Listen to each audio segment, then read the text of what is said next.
sih. Pagiku cerah, matahari bersinar, ku gendong tas merahku di pundak. Selamat pagi semua, ku nantikan diri. Bismillahirrahmanirrahim. Assalamualaikum warahmatullahi wabarakatuh. Apa kabar anak-anakku semuanya? Semoga kalian selalu dalam keadaan sehat ya.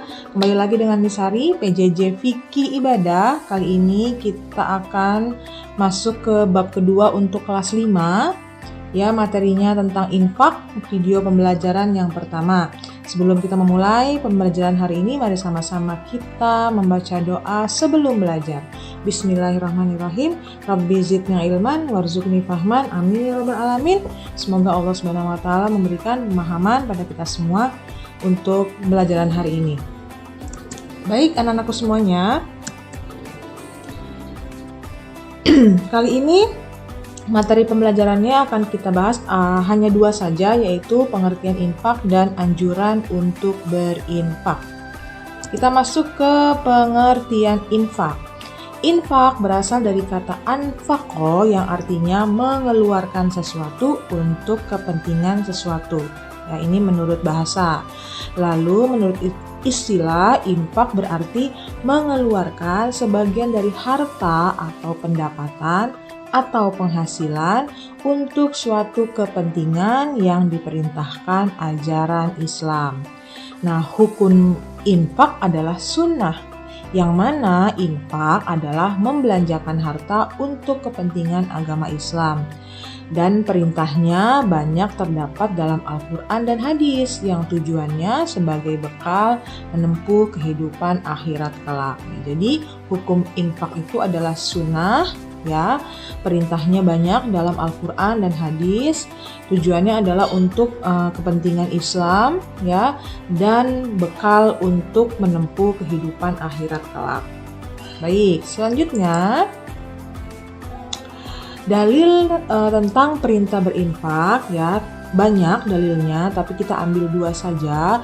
Yang pertama dari Quran surah Al-Baqarah ayat yang ketiga, yang artinya yaitu mereka yang beriman kepada yang gaib, melaksanakan salat, menginfakkan sebagian rezeki yang kami berikan kepada mereka.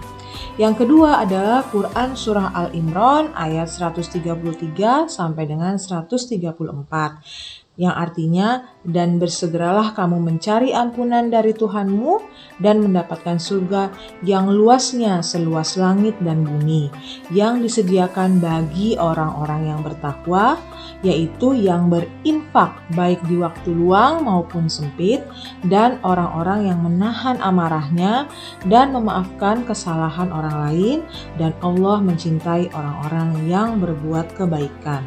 Nah, ini adalah dua dalil dari Al-Quran, Quran surah Al-Baqarah ayat ketiga dan Quran surah Al-Imran ayat 133 sampai dengan 134.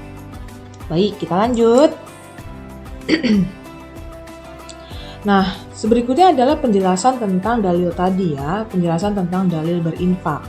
Nah, di sini penjelasannya, harta bukanlah hanya untuk disimpan sebagai milik pribadi. Ya, hakikatnya harta yang kita miliki itu bukan disimpan untuk milik pribadi. Harta juga bukan untuk dihambur-hamburkan, akan tetapi jadikanlah harta sebagai sarana untuk beribadah kepada Allah Subhanahu wa taala. Nah, ini ya harta kita, ya, jadikan untuk ibadah.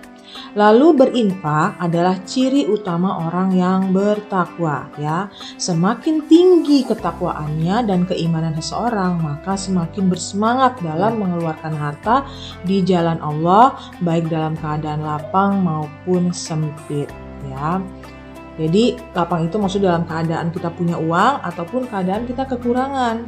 Berinfak semampunya, ya. Itu adalah ciri-ciri orang yang bertakwa. Selanjutnya, infak yang dikeluarkan bisa berupa bantuan untuk masjid, musola, majelis taklim, madrasah, pesantren, ya, untuk pembangunan jalan, jembatan, untuk membantu dakwah Islam, dan untuk meringankan beban orang yang membutuhkan. Nah, bisa berbentuk wakaf atau lainnya, ya. Wakaf itu pemberian dalam jumlah misalnya wakaf tanah, ya, tanah untuk membangun madrasah, nah itu disebut wakaf. Selanjutnya adalah Penjelasan tentang dalil berinfak, masih penjelasannya ya, masih penjelasan tentang dalil berinfak ya. Infak sering digunakan oleh Al-Quran dan hadis untuk menunjukkan beberapa hal sebagai berikut. Yang pertama, untuk menunjukkan harta yang wajib dikeluarkan, yaitu zakat yang disebut juga infak wajib. Yang kedua, untuk menunjukkan harta yang wajib dikeluarkan selain zakat. Ya, ada harta yang wajib dikeluarkan selain zakat. Misalnya kewajiban seorang ayah, ya ayah atau ibu, orang tua dalam menafkahi keluarganya. Nah, itu wajib dikeluarkan tapi bukan berbentuk zakat, tapi menafkahi keluarga. Yang ketiga, menunjukkan harta yang dianjurkan untuk dikeluarkan tetapi tidak setara wajib. Jadi harta yang dikeluarkan itu tidak wajib, contohnya memberi fakir miskin, membantu orang yang terkena musibah, dan lain sebagainya. Nah, itu adalah harta yang dianjurkan dikeluarkan,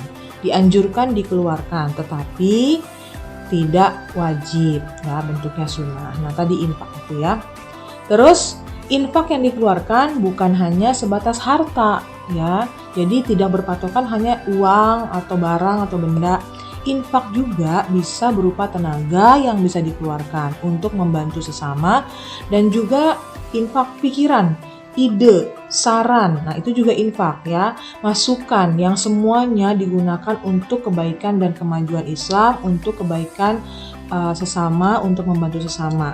Ya, misalnya kita nggak punya harta nih, tapi kita punya tenaga mau ngebantuin bangun rumah atau ngebantuin bangun masjid, itu juga sudah termasuk infak.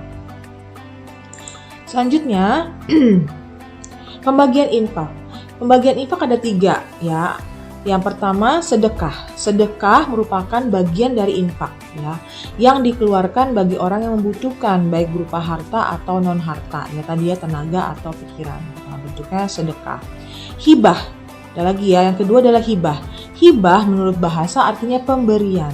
Hibah adalah pemberian secara sukarela, tanpa sebab apapun dan tidak mengharapkan imbalan atau balasan. Contoh, hibah sebuah rumah dari seseorang untuk dijadikan rumah yatim.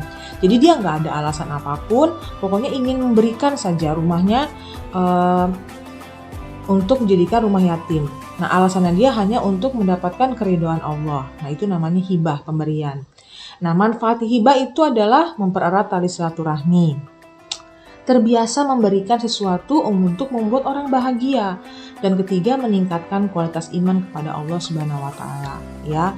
Jadi ini adalah manfaat hibah, membahagiakan orang lain, mempererat tali silaturahmi, dan juga meningkatkan iman kepada Allah.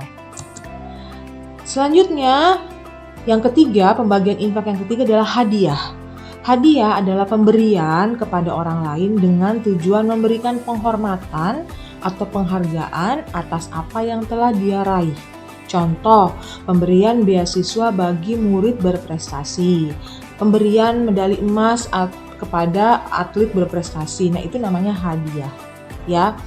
Manfaat hadiah adalah menumbuhkan rasa kasih sayang dan saling menghormati antar sesama manusia, terhindar dari sifat yang tercela, dan dapat menjadi motivasi seseorang untuk terus berprestasi. Ya kan, kalau kayak kamu misalnya dapat nilainya bagus gitu, dikasih hadiah, nah itu ya bisa menjadikan motivasi ya, semangat supaya kalian tetap untuk semangat belajar. Itu namanya hadiah. Jadi infak ada 3, sedekah, hibah, dan hadiah. Baik, selanjutnya anjuran untuk berinfak. Hukum infak itu ada 2 kategori ya, kita lihat dari hukumnya. Infak wajib diantaranya adalah zakat, kafarat atau denda, dan nazar atau janji. Zakat fitrah ya, zakat fitrah. Terus kafarat itu denda, misalnya kafarat yang biasa terjadi ketika haji dan umroh. Ya, misalnya pada ibadah haji itu ada kafarat atau denda karena menggabung haji dengan umroh. Jadi ada pembayaran denda, nah itu wajib dibayarkan ya. Lalu nazar atau janji misalnya seperti ini.